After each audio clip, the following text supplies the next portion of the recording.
নমস্কার বন্ধুরা, এসএস দাস কিচেনে আমি সুমিতা আজ নিয়ে এসেছি নতুন একটা রেসিপি।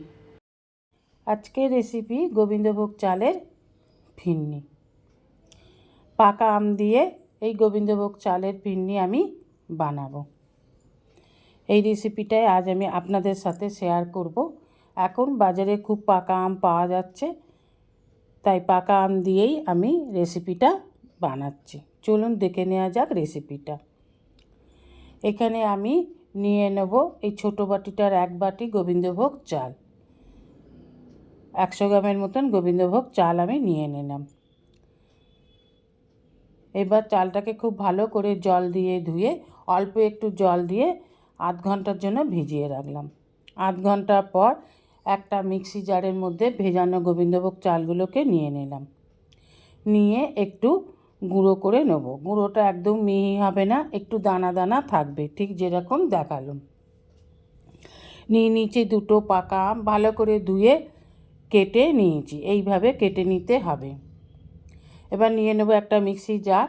এবার একটা চামচের সাহায্যে ঘুরিয়ে এইভাবে আমের পাল্পটাকে তুলে নেব, দিয়ে একটা পেস্ট বানিয়ে নেব। ওভেনে কড়া বসিয়ে দিয়ে দেবো একটু জল। দুধ জাল দেবার আগে একটু জল দিয়ে দিলে দুধ কড়ার নিচে সহজে বসে যায় না বা ধরে যায় না। এখানে আমি নিয়ে নিলাম 1 লিটার লিকুইড দুধ। দুধটাকে জাল দিয়ে একটু ঘন করে নিতে হবে। সমানেই নেড়ে নিতে হবে, না হলে কড়ার নিচেতে বসে যাবে। দিয়ে দেবো বড় চামচের 1 চামচ ঘি।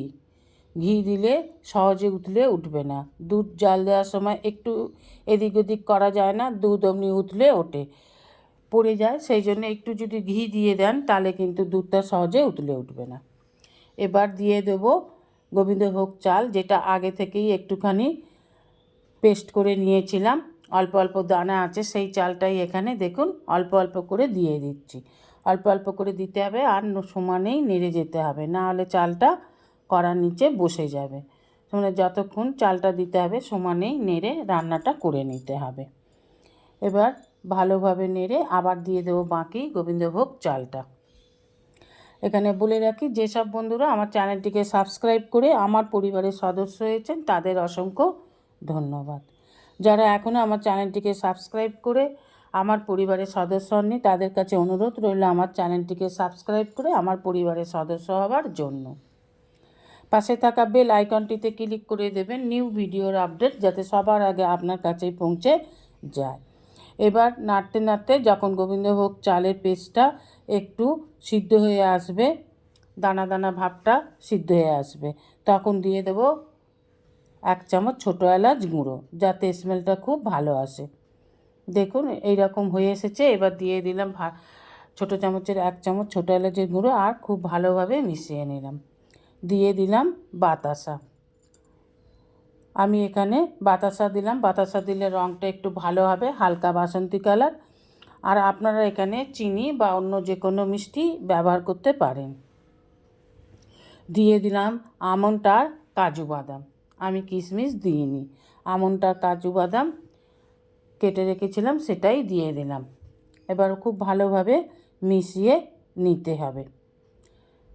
এবার দিয়ে দেবো পেস্ট করে রাখা আমের পাল্পটাকে। আমের পাল্পটাকে দিয়ে সমানেই নেড়ে যেতে হবে।